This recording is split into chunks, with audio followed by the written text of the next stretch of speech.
Recently, I made a video about the biggest movies of 2025 where I briefly mentioned two Suicide Squad movies, with one of them being an overhyped mess and the other being a great action comedy that didn't get enough attention during its release. And now it is time to elaborate on this comparison, and I would gladly explain why there is such a difference between these two films and why the Suicide Squad sequel is a guaranteed great watch even if you haven't watched the first part.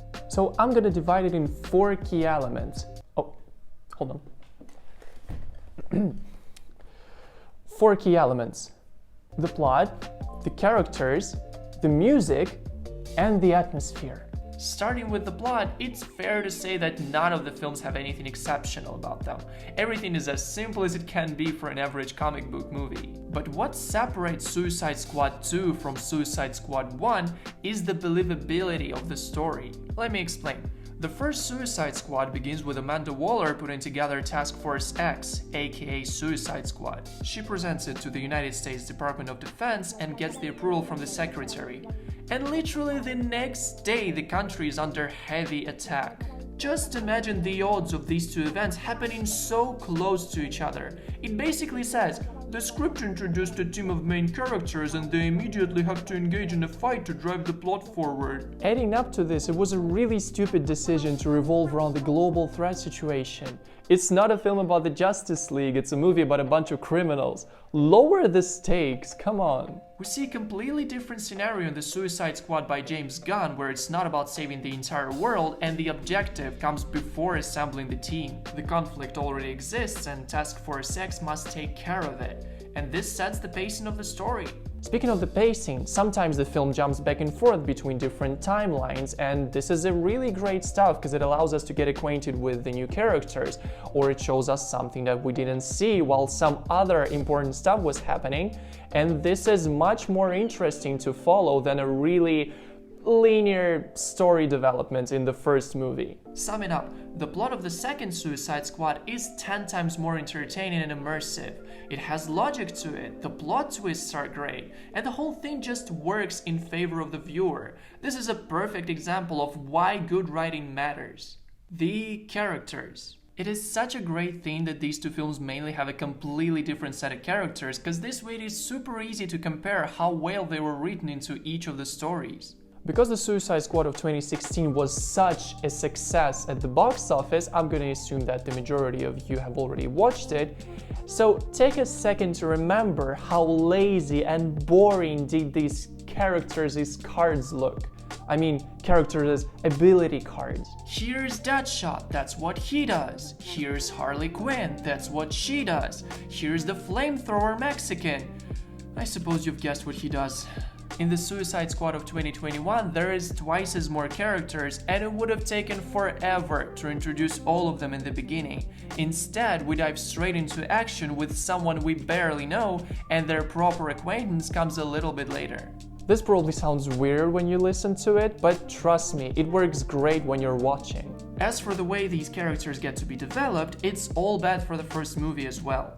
What they say and what they do don't make any sense at all. There are specific moments where it gets so annoyingly stupid that it's legit hard to watch. When one guy said to the others like, "You're my family now," I was like, no you're not. Why? You've spent less than 24 hours with them. No one in the right mind would have said that. In the new Suicide Squad, there's no nonsense like this. Everything makes sense. The writers understood that it is a story about cold-hearted killers, deranged weirdos, and criminals with multiple life sentences each.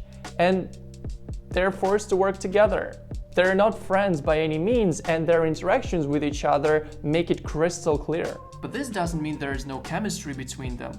On the contrary, it is extremely interesting to watch how they talk to each other, discuss plans, and work under different circumstances, compared to the walking and talking two-dimensional cardboard figures that were before them. Alright, and now it's time to talk about music. And by this I don't mean the original score that was composed, I want to talk about the integration of the songs in each film. Suicide Squad 2's song choice is fantastic. The music is not just music, it almost feels like a supporting character who helps the main ones achieve their goals by setting the right mood and motivating them to do whatever it takes in order to succeed. I mean, what else could have been expected from the guy who made Guardians of the Galaxy, right? Talking about the first film, there's only one question that's on my mind. What in the actual is this shit? The whole thing is like a bizarre playlist of songs from different time periods and genres. But what made it even more unbearable is that it was playing all the time. This is no joke, in some parts there's literally a 3 to 5 minute break between the tracks, sometimes even less. Ooh, I'm gonna see it in my nightmares. The one scene that starts with Seven Nation Army by the White Stripes, then there's literally a 2-minute break and Without Me by Eminem takes over, then there is approximately 3 to 4 minute break and Spirit in the Sky by Norman Greenbaum's playing. They integrated 3 completely different songs in a movie section that's under 10 minutes. This is just wild. I guess it had the intention to sound cool and stylish, but it sounded fake, cheap, frustrating. The list goes on, basically. It's like as if you were watching a movie with your speakers nearby that are streaming whatever's music out there at the moment. Totally atrocious. Drop a like if you don't watch your movies with the music playing in the background. Let's see how many of us are here. The atmosphere. Alright, I'll be quick with this segment, it's simple. How does each movie feel? When it comes to the visuals, I'd say it's subjective to some extent. Sort of dark looking Suicide Squad 1 versus bright and colorful Suicide Squad 2.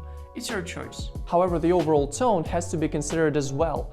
Obviously, I think that the original film is too soft and gentle, but they had to make it PG-13, I get it. That's why it's so cool that with their second attempt, Warner Brothers decided to break the rules and allow the movie to be rated R, which allowed it to be this crazy and extremely enjoyable because of that. All kinds of dark humor, cursing, excessive violence, all of this suits these characters perfectly and tells a beautifully unhinged story. So if you're okay with all of this and want a movie that truly entertains, you should definitely watch it. It's not connected to anything that came before. And the amount of different restrictions this movie suffered from due to COVID is just sad to remember. It faded into oblivion, and this is absolutely true. While talking to other people about it, they were genuinely surprised to know that Suicide Squad 2 exists. I mean, what else can be said? No one knew this movie is out already. So for any of you out there who's interested, trust me, you're in for a great time. And the only thing about Suicide Squad of 2016 for me is that I discovered 21 Pilots because of it. And I freaking love 21 Pilots. So thank you very much. Get the hell out of here now. Share your thoughts about these movies in the comments. Let's have a chat. And consider dropping a like and subscribing if you feel like it. This would help the channel tremendously. And stay tuned for more. Until next time.